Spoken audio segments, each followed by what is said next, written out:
Hello बच्चों, कैसे हैं आप सब? पढ़ाई अच्छी चल रही होगी। पिछले वाले लेक्चर में हमने नोमेनक्लेचर कंप्लीट कर लिया था, ठीक है। और आज हमें पढ़नी है वार्नर थ्योरी। कौन सी थ्योरी पढ़नी है? Warner theory. इन्होंने बात की थी जो कॉम्प्लेक्सेस हैं उनकी स्ट्रक्चर एक्चुअल में दिखाई कैसी देती है, क्या वो वैलेंसी शो करते हैं। तो वार्नर ने उन्हीं के बारे में सारी चीज़ें बताई थी। तो कौन सी थ्योरी पढ़नी है हमें? वार्नर्स थ्योरी, ठीक है। तो उन्होंने एक एक्सपेरिमेंट किया था बच्चों। उन्होंने क्या किया? एक्सपेरिमेंट करके देखा। उन्होंने एक कॉम्प्लेक्स लिया, ठीक है। और वो क्या था? और साथ में 6 मॉलिक्यूल किसके थे? NH3 के थे। ये कॉम्प्लेक्स उन्होंने लिया और उसको क्या है, इनको डिज़ोल्व किया। और इनको क्या है बच्चों?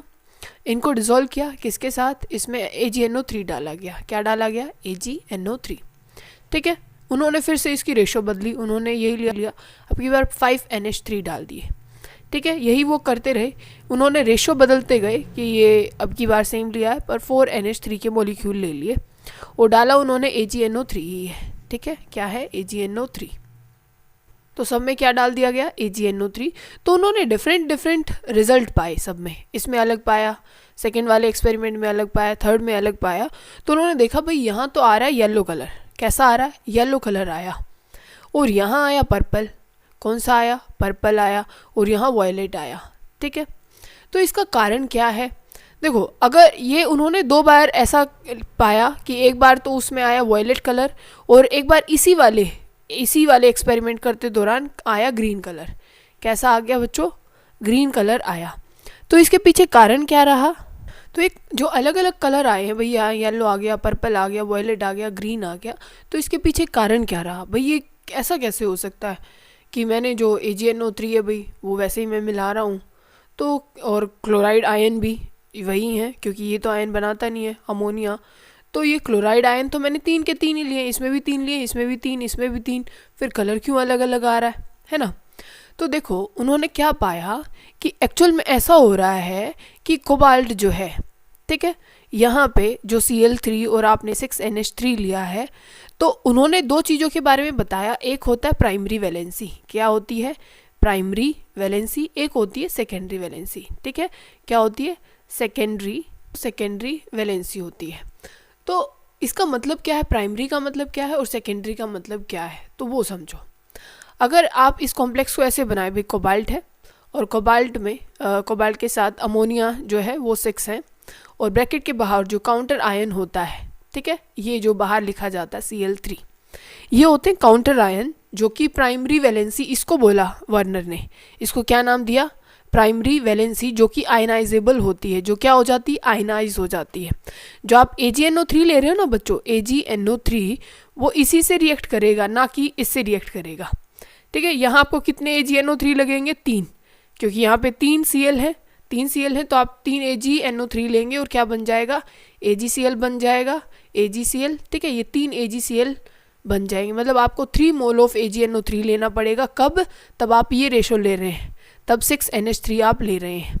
तो इसका मतलब जो प्राइमरी वैलेंसी है वो जो काउंटर आयन होता है उसी को हम बोलते हैं, ठीक है। और इसी की वजह से यहाँ पे क्या होता है, जो कोबाल्ट है वो +3 ऑक्सीडेशन स्टेट शो करता है और यही आयनाइज होते हैं ये आयंस। देखो अब ये कितना है, 1 क्लोरीन 1 नेगेटिव शो करता है, 3 कितने करेंगे? 3 नेगेटिव, और NH3 तो 0 शो करता है, ठीक है। तो इसी का कोबाल्ट का कितना चार्ज हो जाता है? +3, ठीक है, क्योंकि -3 है, न्यूट्रल करना है, तो इसका क्या हो जाएगा? +3। तो यहाँ पे आपको AgNO3 के 3 मोल, मतलब सबसे ज़्यादा जो अमाउंट ऑफ AgNO3 है वो पहले एक्सपेरिमेंट के दौरान लगी वार्नर की। फिर उन्होंने तब ये वाला देखा, मतलब COCl3 और 5NH3, तो इन्होंने क्या पाया कि भाई यहाँ पे 2 मोल ऑफ AgNO3 लग रहे हैं। क्या लग रहे हैं? 2 मोल। तो ऐसा कैसे हुआ होगा? तो इसका मतलब जो बाहर आयन रहे होंगे, जो काउंटर आयन रहे होंगे वो 2 रहे होंगे, ठीक है, क्योंकि यही आयनाइज होते हैं और तो कोई होता नहीं है। तो यहाँ पे क्या हुआ होगा? ये NH3 लिखो, ये NH3, ये तो डाले ही कितने गए हैं? 5, तो NH3 तो कितने ही रखेंगे आप? 5। एक अंदर Cl और लिख लो। क्या लिख लो? अंदर Cl। अब समझने वाली बात बच्चों ये है कि ये जो अंदर वाला आयन है ना, ये कभी आयनाइज नहीं होते। आयनाइज ये सिर्फ ये जो बाहर जो लिखे होते हैं ब्रैकेट के बाहर, आयनाइज सिर्फ यही होते हैं। तभी सिर्फ 2 मोल ऑफ AgNO3 लगे। क्या लगे, सिर्फ 2 मोल ऑफ AgNO3 लगे। तो वो अमाउंट से पता कर रहे थे, ठीक है। तो AgNO3 मतलब 2 AgCl बन जाएंगे। क्या बन जाएंगे, 2 AgCl यहाँ पे बन जाएंगे, ठीक है। तो अब देखो यहाँ कोबाल्ट का जो ऑक्सीडेशन स्टेट है तो वो यहाँ पे भी +3, क्योंकि 2 नेगेटिव ये शो करेगा, एक क्लोरीन ये, टोटल तो 3 नेगेटिव हो गया। कोबाल्ट तो यहाँ भी +3 कर रहा है। तो भाई ये क्या चीज़ हुई, तो इसका मतलब जो क्लोरीन जो अंदर होती है, जो क्लोरीन क्या है अंदर ब्रैकेट के अंदर आ जाती है, वो दोनों काम करना शुरू कर देती है। दोनों मतलब कि वो ऑक्सीडेशन स्टेट के लिए रिस्पॉन्सिबल भी है, और जो सेकेंडरी वैलेंसी है, सेकेंडरी वैलेंसी क्या होती है बच्चों, जो स्ट्रक्चर में हेल्प करती है, किसमें, जो स्ट्रक्चर बनाती है, ठीक है ना। अभी इतना याद रखो, ठीक है, अभी वो काम कर रहा है, एक्सपेरिमेंट चल रहा है, आपको वो याद रखना है, रिजल्ट हम सारे बाद में देखेंगे। इतना आपको समझ में आया। तो ऐसा भी हो सकता है कि एक ही चीज़ अपना प्राइमरी वैलेंसी का काम भी कर रही है और किसका, सेकेंडरी वैलेंसी का भी काम कर रही है, ठीक है। अच्छा, तीसरे केस में उन्होंने क्या पाया कि भाई यहाँ पे अमोनिया तो 4 ही लिए गए थे और क्लोरीन 3 थे, पर यहाँ पे तो 1 मोल ऑफ AgNO3 लगा। तो इसका मतलब क्या हुआ, अब यहाँ देखो क्या हुआ होगा, इस वाले केस में क्या हुआ होगा, ये कॉम्प्लेक्स ऐसा बन गया होगा कि कोबाल्ट है और अंदर Cl2 आए होंगे, अंदर 2 Cl2 आ गए होंगे, Cl2, और NH3 तो रहा ही होगा। NH3 कितने हैं, 4 ही हैं, तो 4 हमने लिख दिए, और बाहर कितना है, 1 Cl। तो जो आयनाइज हुआ वो सिर्फ 1 Cl हुआ, और इसी वजह से 1 AgNO3 लगा और उसका कलर आया यहाँ पे वॉयलेट। तो उसने इसीलिए पाया कि भाई मैंने यहाँ पे एक बार 6 NH3 लिए, एक बार 5 NH3 लिए, एक बार 4 NH3 लिए, और क्लोरीन 3 के 3 ही है, मतलब इसमें भी यहाँ COCl3 लिया था और यहाँ भी COCl3, यहाँ भी COCl3। तो उनको किस चीज़ से पता लगा कि भाई जो AgNO3 के मोल हैं, यहाँ पे 3 मोल यूज़ हुए, यहाँ पे 2 मोल यूज़ हुए, और यहाँ पे कितने यूज़ हुए, 1 ही मोल AgNO3 का। इतनी बात समझ में आती है। तो यहाँ पे देखो ये कितने हैं, 2 Cl2 अंदर आ गए, मतलब यहाँ पे 2 ऐसे क्लोरीन हैं जो प्राइमरी वैलेंसी को भी और सेकेंडरी वैलेंसी को दोनों को फुलफिल कर रहे हैं, ठीक है। अब देखो बच्चों, वार्नर को क्या क्या समझ में आया और तुम्हें भी क्या क्या समझना है। उसको ये बात समझ में आई कि भाई अगर ऐसा है कि COCl3 ये 3 है और यहाँ पे लेते हैं हम 5 NH3, ठीक है, 5 NH3। तो देखो मैंने आपको कारण बताया था पहले लेक्चर में भी, दूसरे में भी और तीसरे लेक्चर में भी, तीनों में मैंने ये बात आपको समझाई थी कि ऐसा क्यों हो रहा है भाई, हम इसको 6 ही क्यों बना रहे, मतलब कोबाल्ट, और यहाँ हम 6 लिगेंड ही क्यों रख रहे हैं। ऐसा हुआ था, 4 भी हो सकती हैं, 5 भी हो सकती हैं, ये हम 6 क्यों रख रहे हैं। ये हमने बात पढ़ी थी कि इसको नेक्स्ट नोबल कन्फिग्रेशन तक जाना है, मतलब 36 तक जाना है, ठीक है ना। इसको 18 पे नहीं पहुंचना है, इसको कितने पे आना है, 36 पे आना है, इसको क्रिप्टॉन तक जाना है, इसको और महान बनना है और स्टेबल बनना है। तो इसी वजह से 6 लिगेंड। तो यहाँ पे अमोनिया तो 5 ही है बच्चों, यहाँ अमोनिया क्या है, 5 है। तो अमोनिया तो मैं यहाँ सिर्फ 5 रख सकती हूँ ना, यहाँ पे कितने रख सकते हैं हम, 5 रख सकते हैं, 5 तो रख लिए। तो एक क्या है, अंदर आएगी Cl, इतनी बात समझ में आई, और बाहर रख दो 2, ठीक है। कितने रख दोगे, 2 Cl रख दोगे। तो यहाँ पे जो आयनाइजेबल जो क्लोरीन है वो सिर्फ कितने हैं, 2 आयनाइजेबल क्लोरीन है, ठीक है। और यहाँ देखो इसका ऑक्सीडेशन स्टेट वही है +3। तो प्राइमरी वैलेंसी को उसने क्या नाम दिया, देखो ये कोई ऊपर से उतर के तो आया नहीं था, ये वार्नर ने बताया कि 2 तरीके की वैलेंसी हैं, 2 तरीके की क्या होती है बच्चों, वैलेंसीज होती हैं, एक प्राइमरी होती है और एक सेकेंडरी होती है। प्राइमरी वैलेंसी उसने वो बोला जो आयनाइज हो जाए और उसका स्ट्रक्चर से कोई लेना देना ना हो, किससे, स्ट्रक्चर से उसका कोई लेना देना नहीं है, वो सिर्फ क्या आएगी, जैसे किसी चीज़ में उसको डिसॉल्व कर रहे हो आयन बन के, या पानी में डिसॉल्व करोगे आयन बन के बाहर निकल जाएगी, जो ऑक्सीडेशन स्टेट के लिए रिस्पॉन्सिबल हो रही है। अच्छा, सेकेंडरी वैलेंसी क्या है, जो स्ट्रक्चर बनाती है, जो क्या बनाएगी, स्ट्रक्चर बनाएगी, भाई वो टेट्राहेड्रल बनेगा या वो ऑक्टाहेड्रल बनेगा, ठीक है। तो ये सारी चीज़ें कौन बताने वाला है, सेकेंडरी वैलेंसी बताने वाली है। समझ गई इतनी बात। अच्छा, पहले केस में क्या था भाई, तीनों क्लोरीन बाहर भी हो सकते हैं, तो ये क्लोरीन अंदर बैठ के कर क्या रहा है। अब देखो इसकी स्ट्रक्चर बनाओ भाई, कोबाल्ट आपने बनाया, 6 लिगेंड्स हैं, तो आप पता है आपको ऑक्टाहेड्रल बनाएंगे, तो भाई यहाँ भी NH3 रख दिया, यहाँ भी, यहाँ सारी जगह क्या रख दीजिए, NH3 NH3। तो एक ऊपर होता है और एक नीचे, आपने क्या रख दिया भाई, एक आपको क्या रखना पड़ेगा, NH3 क्योंकि 5 है, और एक रखना पड़ेगा क्लोरीन।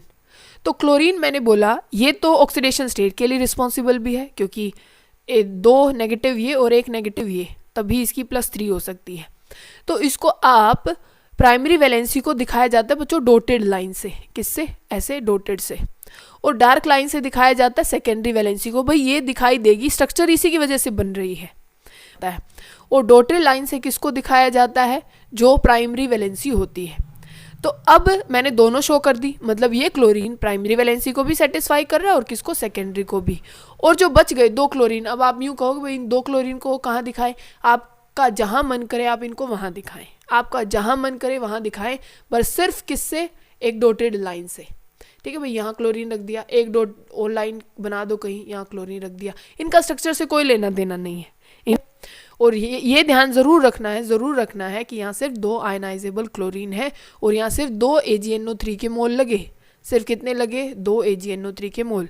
ये क्वेश्चन बहुत बार पूछा जाता है, ठीक है, ये भी याद रखेंगे। प्राइमरी वैलेंसी किस काम की है, सेकेंडरी वैलेंसी किस काम की है। तो अगर आपको ये लिख दिया जाए भाई COCl3 है और ये है 4NH3, अब इसकी स्ट्रक्चर बताओ और इसमें AgNO3 के मोल कितने लगेंगे वो बताओ।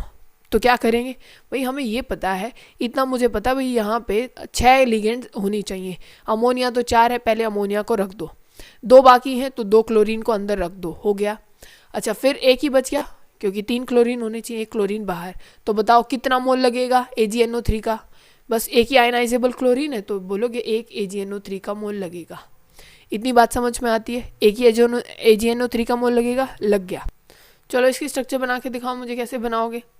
कोबाल्ट बीच में रखोगे और 4 क्या है, NH3 रख दो, यहाँ भी NH3, यहाँ भी NH3, यहाँ भी NH3 रख दोगे ना सारी जगह, ठीक है। अब बच गई बात, 2 क्लोरीन और रखनी है, तो वो क्या है, प्राइमरी वैलेंसी भी शो कर रहा है और सेकेंडरी भी। तो क्या करोगे, डार्क लाइन भी दिखाओगे और डॉटेड लाइन भी, डार्क लाइन भी और डॉटेड लाइन भी कर दो। यहाँ रखो, क्या रखोगे, क्लोरीन, और यहाँ भी नीचे भी क्या रख दोगे, क्लोरीन। और एक क्लोरीन को सिर्फ डॉटेड लाइन से दिखाना है, जहाँ आपका मन करे लटकाने का उधर लटका देना, ठीक है। ये हो गया क्लोरीन, ठीक है, ये सिर्फ एक आयनाइजेबल क्लोरीन हो गई। अच्छा अब मैं एक क्वेश्चन देती हूँ आपको, लिखो उसको और बताना। अगर ऐसे है COCl3 है और यहाँ पे है 3 NH3 मैंने लिए, और मैं आपसे पूछूं इसमें AgNO3 के मोल कितने लगेंगे, किसके, AgNO3 के मोल बताओ कितने लगेंगे, और आयनाइजेबल आयन कितने हैं वो बताने हैं, ठीक है, बताओगे, ठीक है। चलो बताओ, लिखो।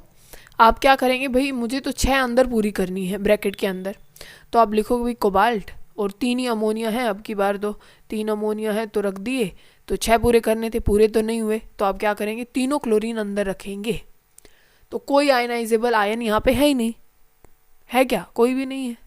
तो इतनी बात समझ में आती है, तो कोई AgNO3 नहीं लगने वाला यहाँ पे, ठीक है। और स्ट्रक्चर कैसे बना दोगे, स्ट्रक्चर बनाओ तो आप क्या करेंगे भाई, तीनों के तीनों अब की बार chlorine primary valency secondary valency दोनों में इन्वॉल्व हो रहे हैं, तो करो, यहाँ ऐसे कर दोगे और 3 ऐसे लगा दो, 3 ऐसी स्ट्रक्चर बना दो जहाँ डार्क भी है और डॉटेड भी है, और वहाँ क्लोरीन छाप दो, क्लोरीन और ये क्लोरीन, और सारी जगह NH3, ये भी NH3 और यहाँ भी NH3 बन गया। अच्छा अब मान लो आपसे ये बोला जाए कि एक है ये पहले बनाया था COCl3 है और यहाँ है 5NH3, ठीक है। तो इसको क्या बनाओगे आप, कैसे भाई, कोबाल्ट है, कोबाल्ट के अंदर पहले कितनी लिगेंड रखनी है, 5 तो अमोनिया रखनी है और 1 क्लोरीन को रखोगे, ठीक है, क्लोरीन हो गया। और बाहर कितने आ जाएंगे, Cl2। टोटल आयन कितने हैं, टोटल आयन पूछ रहा है आपसे, तो देखो 2 तो क्या हो गए, ये क्लोरीन तो जाएंगे ही जाएंगे, मतलब ऐसे 2 Cl नेगेटिव तो बाहर गए।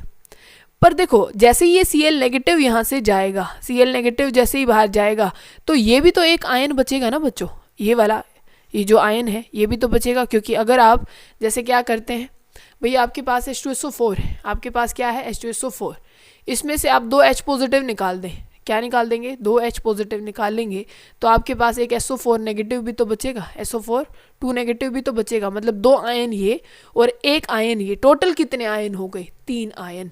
तो ऐसे ही यहाँ पे है 2 नेगेटिव तो ये जाएंगे ही जाएंगे, तो एक ये भी तो आयन बचेगा ना पॉजिटिव। तो आप टोटल कितने कहेंगे, टोटल कितने आयन हो गए, टोटल हो गए 3 आयन। पर Cl जो AgNO3 है, AgNO3 सिर्फ किससे रिएक्ट करेगा, सिर्फ इससे, क्योंकि AgCl तो इसी के साथ बना सकता है ना, तो AgNO3 के तो 2 ही मोल लगेंगे। पर टोटल आयन कितने हो गए, 2 तो ये और 1 ये, ठीक है, 3 आयन। तो एक और बता दो तो, ठीक है, ये वाला जो कॉम्प्लेक्स है इसमें कितने हैं, भाई एक तो ये बाहर है, एक तो ये बाहर है, तो एक तो ये हो जाएगा और एक ये जो टूट के ये बच जाएगा, तो टोटल कितने आयन हो गए, 2, ठीक है। जैसे HCl है तो आप कैसे तोड़ेंगे भाई, H पॉजिटिव और Cl नेगेटिव, तो कितने आयन है, 2 आयन है, यही तो बोलेंगे ना। तो ऐसे ही यहाँ पे जैसे Cl नेगेटिव जाएगा तो ये पॉजिटिव बच जाएगा, तो टोटल कितने हैं, 2 आयन, ठीक है। प्राइमरी वैलेंसी को, प्राइमरी जो वैलेंसी है उसको क्या नाम दे सकते हैं, ऑक्सीडेशन स्टेट का, क्योंकि उसी से उसका चार्ज निकलता है, ठीक है, जो ऑक्सीडेशन स्टेट होती है। और सेकेंडरी वैलेंसी को आप क्या बोल सकते हैं बच्चों, उसका कोऑर्डिनेशन नंबर, क्या बोल सकते हैं, कोऑर्डिनेशन नंबर, यही तो है ना। देखो ये 5 है भाई, ये एक यहाँ पे है 6 है, तो कितने उसको इलेक्ट्रॉन डोनेट किए जा रहे हैं, तो उसका क्या हो जाएगा, या जो स्ट्रक्चर के लिए रिस्पॉन्सिबल है जो उसके पड़ोस में है, तो कोबाल्ट के पास कितने हैं, 1 2 ये 6 हो गए। तो सेकेंडरी वैलेंसी कौन सी होती है, जो उसका कोऑर्डिनेशन नंबर है। और प्राइमरी वैलेंसी को एक तो ऑक्सीडेशन स्टेट बोल सकते हैं, आयनाइजेबल बोल सकते हैं, और सेकेंडरी को कोऑर्डिनेशन नंबर और नॉन आयनाइजेबल बोल सकते हैं, ठीक है। वार्नर का यही कंसेप्ट था, और ये AgNO3 वाला, और ये सब कुछ याद रखना है, ठीक है।